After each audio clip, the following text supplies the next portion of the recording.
जय लक्ष्मी माता. श्री गुरुचरित्र कथासार. अध्याय 16वा. गुरुभक्त अरुणी, वेद आणि उपमन्यू. श्री गणेशाय नमः.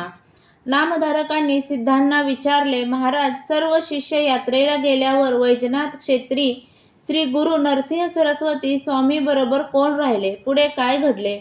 सिद्ध म्हणाले, नामधारक वैजनाथ क्षेत्री अंबा भवानी नामक एक मनोहर स्थान आहे. तिथे श्री गुरूंनी वर्षभर वास्तव केले. त्यावेळी मी स्वतः त्यांच्या सेवेसाठी राहिलो होतो. एके दिवशी एक ब्राह्मण साधक श्री गुरूंकडे आले व त्यांना वंदन करून म्हणाले, स्वामी, मी अज्ञानी आहे, माझा उद्धार करा. मी बरीच तपश्चर्या केली आहे, पण अजूनही मला आत्मज्ञान झालेले नाही. ज्ञानावाचून तपश्चर्या म्हणजे वृथा सायास. म्हणून माझे चित्त बेचैन असते, मन शांतच होत नाही. मी काय करू? मला मार्गदर्शन करा. श्री गुरु म्हणाले, तुम्ही स्वतःला तापसी मुनी म्हणवता, त्या अर्थी तुम्हाला कोणीतरी गुरु असलेच पाहिजेत. ते ऐकून त्या ब्राह्मणांना रडू आले. ते म्हणाले, स्वामी, मला गुरु आहेत, पण ते अतिशय निष्ठुर आहेत. ते माझ्यावर संतापतात, मला वाटेल ते बोलतात आणि मी करू नये अशी कामे मला करायला सांगतात. त्यांनी मला ज्ञान दिले नाही, पण कष्टवून मात्र घेतले. त्यांनी मला खूपच त्रास दिला. तेव्हा मात्र मी रागावलो व त्यांचा त्याग करून होणाऱ्या जाचातून स्वतःची सुटका करून घेतली. तेव्हा श्री गुरु म्हणाले, अहो, हे तुम्ही काय केलेत? गुरूंचा त्याग म्हणजे आत्मत्याग. तुमच्यासारखी माणसे म्हणजे गुरुनिष्ठ सेवकांना अपशकूनच. तुम्ही आपले गुण अवगुण पाहत नाहीत आणि गुरूंचे दोष मात्र मोठ्याने ओरडून सांगता. तुमची बुद्धी भ्रमिष्ट झाली आहे काय? माझ्या दृष्टीने तुम्ही गुरुद्रोह आहात. तुमच्यासारख्याला ज्ञान कसे प्राप्त होणार? तुमचे मन स्थिर कसे होणार? गुरु म्हणजे कामधेनू. जो त्यांची सेवा करतो तो सदिच्छ सर्वज्ञ होतो. त्याला अष्टसिद्धी आणि इहपार सौख्य प्राप्त होते आणि तुम्ही तर त्यांचाच त्याग करून आले आहात. तुम्हाला काय म्हणावे? तुम्ही त्यांनाच शरण जा. ते ऐकताच ते विप्र वरमले. म्हणाले, स्वामी, मला क्षमा करा. तुम्ही जे म्हणालात ते अगदी बरोबर आहे, पण गुरूंना ओळखावे तरी कसे? त्यांची कशी सेवा करावी हे माहीत नसल्यामुळे माझ्याकडून हा प्रमाद घडला आहे. तरी कृपा करून त्याविषयी काही सांगा. त्यावेळी त्यांना अनुताप झालेला पाहून श्री गुरु म्हणाले, गुरु हे आपल्या मात्या पित्यांसारखेच असतात. ते आपल्यावर निरपेक्ष प्रेम करतात, वात्सल्याने पाहतात आणि सन्मार्गाचा उपदेश करतात. गुरु हेच ब्रह्मा, गुरु हेच विष्णू, गुरु हेच शंकर असतात. म्हणून त्यांची मनोभावे सेवा करावी, त्यांना आवडेल असे वर्तन ठेवावे आणि त्यांच्या आज्ञा पालनात नित्य तत्पर राहावे. आता याच संदर्भातील एक जुनी कथा सांगतो. ती आदर्श गुरुभक्तीचे उत्तम उदाहरण आहे. द्वापार युगाचा काळ होता. त्यावेळी द्वारके धौम्य नावाचे ऋषी राहत होते. त्यांच्या आश्रमात वेदाभ्यास करण्यासाठी अरुणी, वेद आणि उपमन्यू हे 3 शिष्य राहत असत. पूर्वीचे गुरु आपल्या शिष्यांना निरनिराळी सेवा कर्मे करायला सांगून ते गुरुसेवेत किती तत्पर आहेत याची मुद्दाम परीक्षा घेत असत आणि त्यांची गुरुभक्ती, त्यांचे धैर्य आणि त्यांचा स्वभाव आणि आचरण पडताळून पाहिल्यानंतर कसोटीला उतरलेल्या शिष्यावर तात्काळ कृपा करून त्याच्या सर्व मनोकामना पुरवत असत. धौम्य ही त्याच परंपरेतील गुरु होते. एके दिवशी ते अरुणींना म्हणाले, आज तुम्ही रानात जा.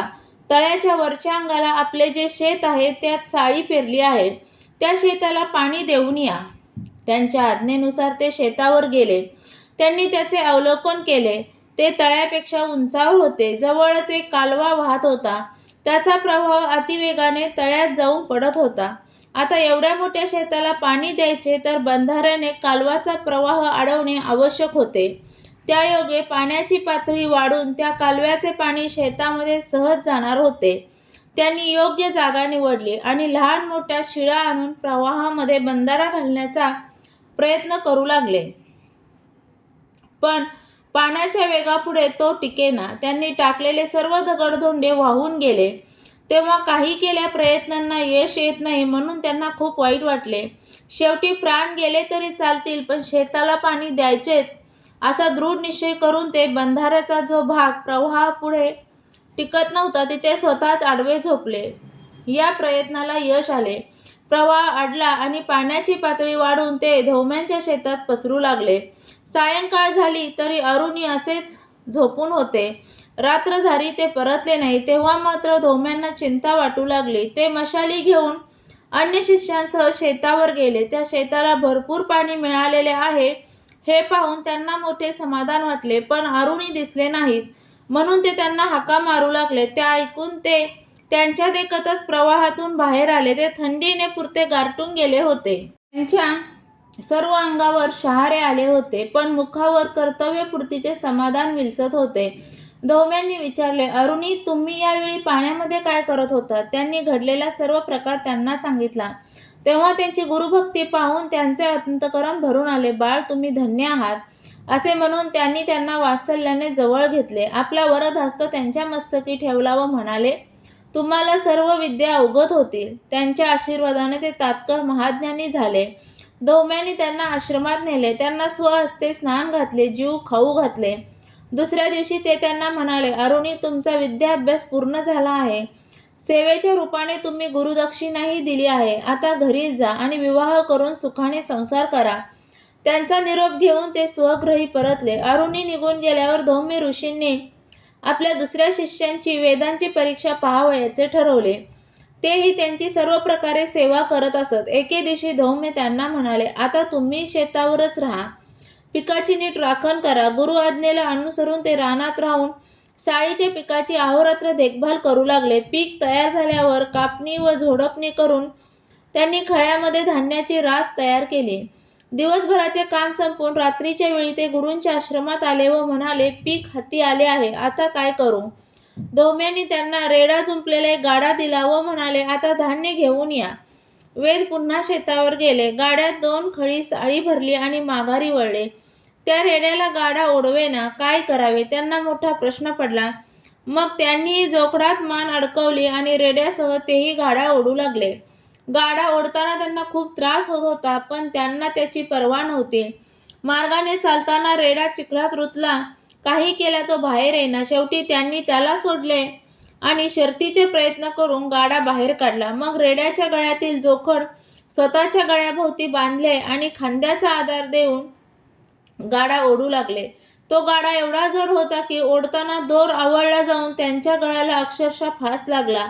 प्राण कासावीस झाले, पण ते डगमगले नाहीत. गाडा हकत हकत ते कसे बसे गुरु आश्रमी पोचले. त्यावेळी त्यांची अवस्था पाहून धौम्यांना अपार करुणा आली.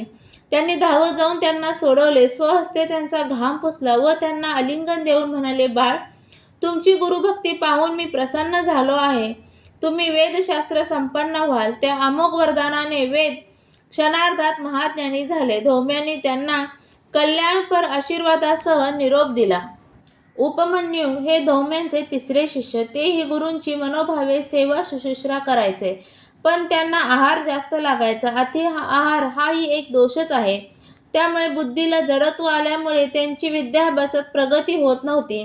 त्यावर धौम्यांनी नीट विचार केला आणि उपाय म्हणून त्यांना गुरे चारण्याचे काम दिले. गुरूंच्या आज्ञेने ते प्रत्येक दिवशी गुरे वासरे रानात न्यायचे आणि स्वतःला भूक लागली की लवकर परत यायचे. ही गोष्ट लक्षात येताच धौम्य त्यांना म्हणाले, उपमन्यू, तुम्ही लवकर परत येता, त्यामुळे गुरांना उपाशी पोटी राहावे लागते. तरी यापुढे असे करू नका. सूर्यास्त होईपर्यंत रानातच थांबत जा. त्याप्रमाणे ते संध्याकाळपर्यंत रानात थांबू लागले. त्यावेळी भूक सहन होत नाही, म्हणून त्यांनी एक युक्ती शोधून काढली. गुरांना नदीकाठी चारायला सोडल्यावर ते नदीत स्नान करायचे आणि तिथेच राहणाऱ्या ब्राह्मणांच्या घरी भिक्षा मागून खायचे. एकदा धौम्यांनी विचारले, उपमन्यू, तुम्ही दिवसभर उपाशी असता तरी अंगाने धष्टपुष्ट कसे? ते म्हणाले, गुरुदेव, रानात नदीतीरी ब्राह्मणांची वस्ती आहे. भूक लागली की मी तिथे जाऊन भिक्षा मागून खातो. ते म्हणाले, अहो, तुम्ही मला टाकून कसे काय जेवता? हे योग्य नाही. यापुढे मिळालेली भिक्षा मला आणून द्या आणि नेहमीप्रमाणे सूर्यास्तानंतर परत या.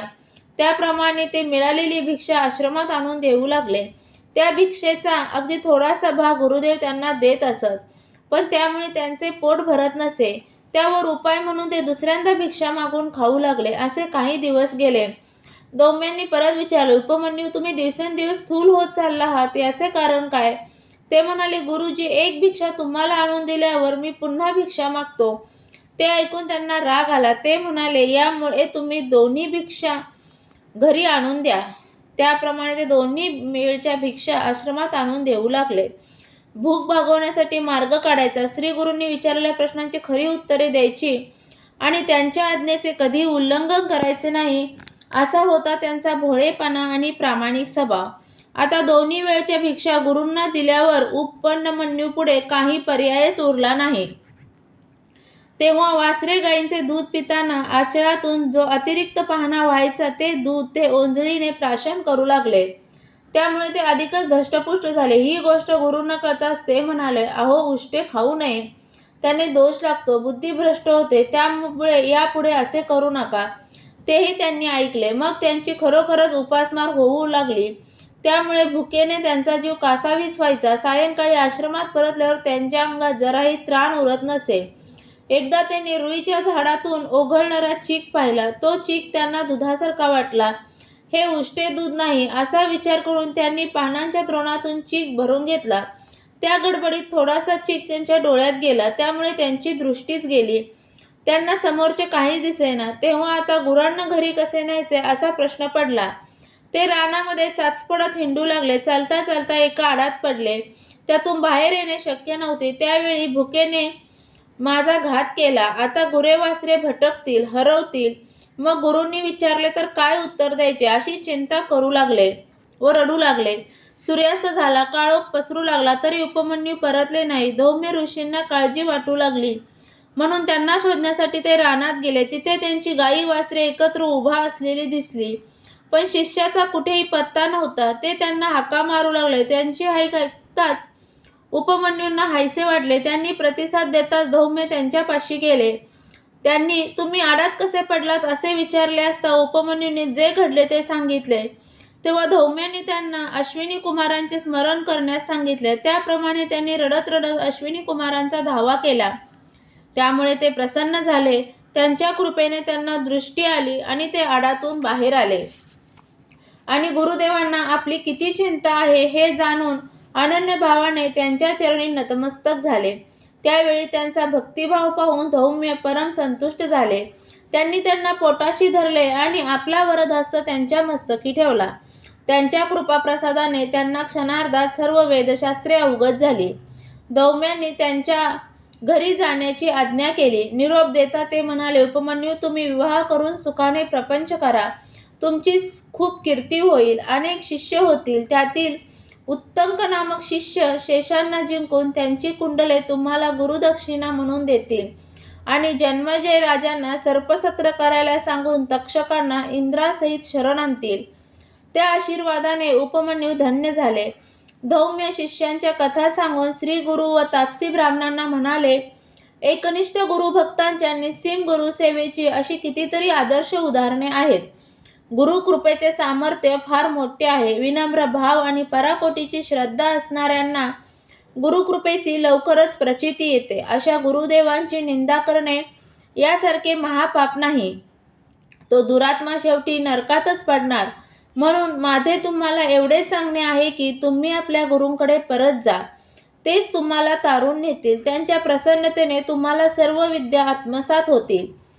ते ऐकताच ते द्विजवर्य पश्चातापाने ओक्साबोक्षी रडू लागले आणि मी गुरुदेवांचा मोठा अपराधी आहे. आता त्यांच्या चरणी प्राणत्याग करूनच प्रायचित्त घेतो असे म्हणू लागले. तेव्हा त्यांची मनोअवस्था जाणून श्री गुरूंनी त्यांचे सांत्वन केले.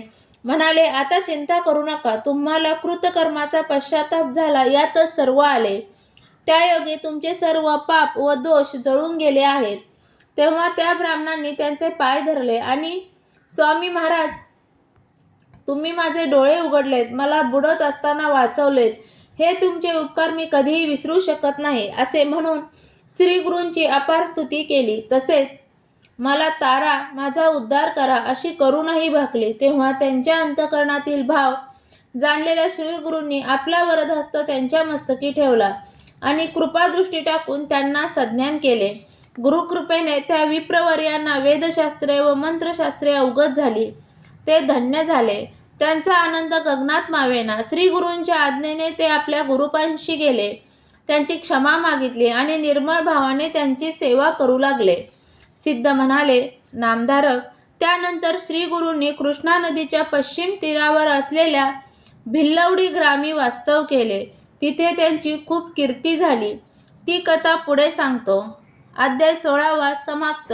श्री गुरुचरित्र कथासार यातील 16वा अध्याय. वाचनाने किंवा ऐकण्याने मिळणारी फलश्रुती म्हणजे गुरुसेवेत प्रमाद घडणार नाही, म्हणजेच गुरूंच्या सेवेत कोणतीही चूक घडणार नाही किंवा अपराध होणार नाही. तसेच गुरुकृपेची प्रचिती येईल. गुरुचरित्र कथासार यातील अध्याय तुम्हाला ऐकायला आवडत असतील तर चॅनलला सबस्क्राईब करा, व्हिडिओला लाईक आणि शेअर करा. तसेच चॅनलवरचे जे बेल आयकॉनचे चिन्ह आहे त्यावर क्लिक करा, म्हणजे माझे व्हिडिओ कधी येतात हे तुम्हाला लगेच समजेल. व्हिडिओ पूर्ण ऐकल्याबद्दल धन्यवाद.